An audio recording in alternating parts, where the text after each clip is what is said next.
अस्सलाम वालेकुम जी। आज का हमारा topic Maxwell Boltzmann distribution of velocity के बारे में है। कैनोनिकल एंसेंबल्स हम पढ़ते हुए आ रहे हैं। लास्ट हमने उसकी एक एप्लीकेशन देखी थी आइडियल गैस के अंदर, तो उसी का एक तरह से सीक्वेंस आप समझ लें कि आज हमने देखना है Maxwell Boltzmann distribution of velocity. तो मेन टॉपिक आपको पता चल गया। अब इसमें क्या है कि जनाब आपके पास law of distribution of molecular speeds हम देखेंगे, मॉलिक्यूल आइडियल गैस के मॉलिक्यूल्स के बीच में, और जो हम देखेंगे क्लासिकल स्टैटिस्टिक्स से कुछ अजम्पशंस को ज़हन में रखते हुए। अजम्पशन क्या है कि जी आपके पार्टिकल डिस्टिंग्विशेबल हैं और आइडेंटिकल हैं। अब आपके अवेलेबल जो वॉल्यूम फेज स्पेस सेल है वो आप इतना छोटा बना सकते हैं, इतना छोटा बना सकते हैं कि आप उसे जीरो तक अप्रोच कर सकते हैं। ठीक है। और आप हर पार्टिकल को स्पेसिफाई करोगे उसकी इंस्टेंटेनियस पोजीशन और मोमेंटम के थ्रू। तो फेज स्पेस को यानी आपने अब छोटे छोटे हिस्सों में तोड़ लेना है। यानी जब वही जैसे आपने पढ़ा हुआ है माइक्रो कैनोनिकल ओवरऑल सिस्टम था, उसके अंदर छोटे छोटे हिस्से आपने बना लिए थे जो कि कैनोनिकल का रूप लिए हुए थे। अब जनाब कैनोनिकल एंसेंबल इस पे एप्लीकेबल हो गया, यानी जैसे आपको समझ आ रही है कि आपके पास मैक्रोस्कोपिक और एटॉमिक सब सिस्टम जैसे भी आप समझना चाहें वहां पे इस पे अप्लाई हो रहा है। तो आप सिंगल मॉलिक्यूल अप्लाई करेंगे, मैस एम, उसका वॉल्यूम आपके पास वी है, प्रोबेबिलिटी ऑफ फाइंडिंग जो एटम है इस मोमेंटम की रेंज डीपी, और आप कह लो पी इसका मोमेंटम है। तो रो ई डी रो आपके पास रो और यानी फेस स्पेस आ जाएगी। रो ई आप इसे पोजीशन और मोमेंटम की लैंग्वेज में लिख दोगे। अब आप देख सकते हो कि आप इसे d x d y d z आपका जो वॉल्यूम पोजीशन के लिहाज से आएगा। देन आपके पास जो मोमेंटम के लिहाज से आएगा dp x dp y dp z, उसे हम डीपी लिख सकते हैं। तो आप इसे वी कैपिटल वी और इसे डीपी से लिख सकते हैं। यानी वॉल्यूम आ गया, ये डीपी के तौर पे लिखा जा सकता है, तो ये इस रूप में लिखा जा सकता है। अब जो कैनोनिकल डिस्ट्रीब्यूशन है लास्ट टाइम हमने देखा उसका ले, तो आपके पास रो ई जो प्रोबेबिलिटी है ई की पावर एफ माइनस ई ओवर टा, टा आप जानते हैं के टी के बराबर होता है। यानी ये स्टैटिस्टिकल टेम्परेचर है, ये थर्मोडायनेमिकल टेम्परेचर की लैंग्वेज में आ जाएगा। अब आपके पास एफ यहाँ पे हेल्मट्स फ्री एनर्जी है, ई आपकी एनर्जी है, दोनों को अलग अलग करके लिखा जा सकता है। आप देख सकते हैं ये वैल्यू हमने इस जगह पे प्लेस कर दी। वो वैल्यू जब आपने प्लेस की तो जनाब अब आप इसको अलग अलग करके लिख सकते हैं। ई की पावर एफ बाई टा अलग हो जाएगा, ई की पावर माइनस ई बाई टा अलग हो जाएगा। अब आपने जानते हैं डीपी, ये असल में बराबर था dp x dp y dp z के, वो वैल्यू यहाँ पे प्लेस कर दिया आपने। अब अगर मैं इसे डायमेंशनलेस बनाना चाहता हूँ, गिब्स पैराडॉक्स रिमूव करना चाहता हूँ, तो इस सारे को एन फैक्टोरियल से डिवाइड करूंगा ताकि वो इनडिस्टिंग्विशेबल हो जाए, और आपके पास h3n से डिवाइड करूंगा ताकि वो डायमेंशनलेस हो जाए। तो दोनों और n की वैल्यू आपने 1 कंसीडर कर लेनी है। तो ये इस रूप में आपके सामने आ जाएगा। यानी पहले मैंने n फैक्टोरियल से भी डिवाइड किया, h की पावर 3n से इस पूरे फैक्टर को डिवाइड किया, फिर थोड़ा सा सेपरेट करके लिख दिया, वॉल्यूम ओवर h की पावर 3n कर दिया, n फैक्टोरियल इधर लग कर दिया। चूंकि n 1 है तो इसके बाद अगले स्टेप में n फैक्टोरियल यहां से नहीं लिखा गया क्योंकि 1 फैक्टोरियल की कोई 1 नहीं आ जाना उसने। फिर जो प्रोबेबिलिटी है मॉलिक्यूल की मोमेंटम रेंज में dp x dp y dp z, वो आपके पास क्या आ जाएगी, यानी एक instantaneous position p x p y p z है।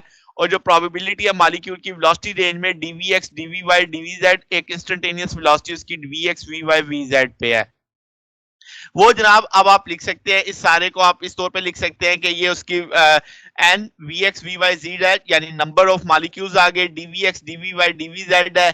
ई की पावर एफ बाई टा अलग रहने दिया, इसको जो एनर्जी थी आपके पास इक्वेशन में उसे आपने मोमेंटम की टर्म में लिख दिया, जैसे आप यहाँ पे टूल में देख सकते हैं।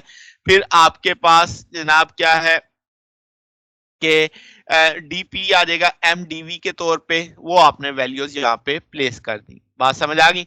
तो ये चीज हमने इस तौर पे यहाँ पे प्लेस की है।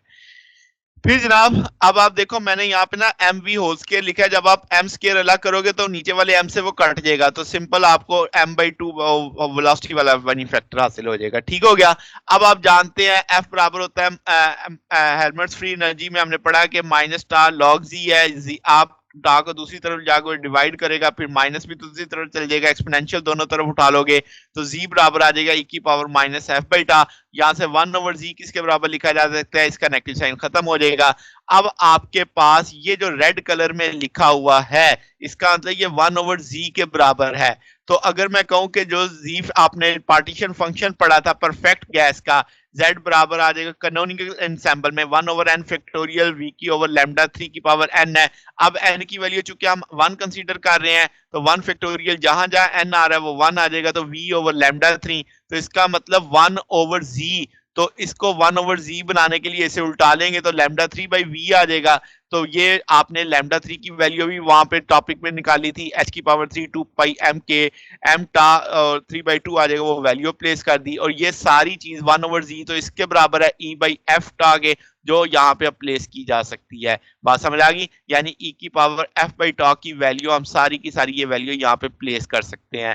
तो वो वैल्यू मैंने वहां पे हाईलाइट कर दी। अब h क्यूब से कट जाएगा, वॉल्यूम वॉल्यूम से कट जाएगा, यहाँ पे भी m है, यहाँ पे भी m है, इकट्ठा करके लिखा जा सकता है। तो इस रूप में अब आपके सामने इक्वेशन आ गई, सिंप्लीफाइड वर्जन आ गया। अब आपने क्या करना है, जो ये dvx dvy dvz है, जब हम फेस स्पेस की बात करते हैं तो हम कहेंगे ये वेलोसिटी आपके इस वॉल्यूम रेंज के अंदर आएगी v इंटू dv। चूंकि आपने इतना छोटा सेल बनाना है, इतना छोटा सेल बनाना है कि हर पॉइंट एक वेलोसिटी को जाहिर करेगा, यानी आपके पास एक आप वो जो वॉल्यूम होगा एक पॉइंट का वो उसकी वेलोसिटी के बराबर ही होगा। तो आपके पास वॉल्यूम शेल का क्या है 4/3 पाई v की पावर 3, यानी इन टर्म ऑफ वेलोसिटी आपने ले लिया। तो अब आप इसको जब डेरिवेट करोगे तो ये 3 नीचे उतरेगा, 3 से कट जाएगा, 4 पाई वी स्क्वायर डीवी आ जाएगा। तो ये वैल्यू यहाँ पे प्लेस की जा सकती है। बात समझ आ गई? तो आपके पास ये फेस स्पेस यानी आपके पास उसकी प्रॉपर्टी में आ जाती है बात कि आपने चूंकि उसको इतना स्मॉल ले लेना है, इतना स्मॉल ले लेना है कि एक पॉइंट, वो एक पॉइंट पे जो वेलोसिटी होगी वही उसका वॉल्यूम होगा।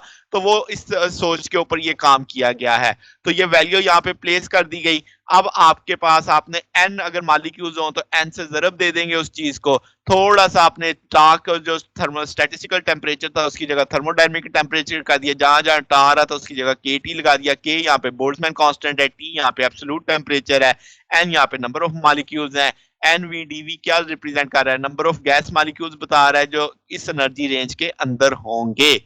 ठीक हो गया जनाब? तो ये हमारा आज का टॉपिक था। कल हम इसके कॉन्सिक्वेंसेस यानी इसकी जो आपके पास मैक्सवेल के probable speed, most probable speed, ये सारी चीजें इसकी मदद से निकालेंगे। तो ये हमारा आज का टॉपिक था। अगर आपको इसमें कोई बात पूछनी हो, डाउट हो, तो नीचे कमेंट्स में पूछ सकते हैं। वीडियो अच्छी लगी हो तो वीडियो को लाइक कीजिएगा, दोस्तों के साथ शेयर कीजिएगा, चैनल को सब्सक्राइब कर दीजिएगा। अब तक के लिए इतना ही, बाकी इंशाल्लाह फिर नेक्स्ट। ओके, अल्लाह हाफिज।